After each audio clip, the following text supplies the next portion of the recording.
Hi friends, আজকে চলেছিলাম অনেক দূরে। গাইজ দেখে নাও, পাইপ ফুলের কাজ এখন কমপ্লিট হলো। সকাল সকাল এসেছিলাম। গাইজ দেখে নাও, কাজটা বড়ই আছে। গাইজ দেখে নাও,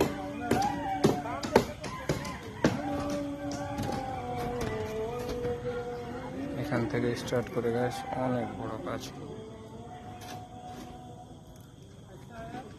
গাইজ কিরকম হয়েছে সবাই কমেন্ট করে বলবে। গাইজ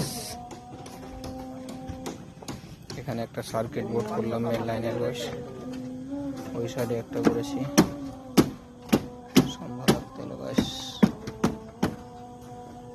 হাই ফ্রেন্ডস, সবাই দেখে নাও, এই কাজটা ভালোই কাজ। গাইস সিসিটিভি ক্যামেরার জন্য ওখানে পয়েন্ট ফেলা হলো চারো সাইডে। কালকে আবার কমপ্লিট করব, তখন ভিডিও করবো। গাইস দেখ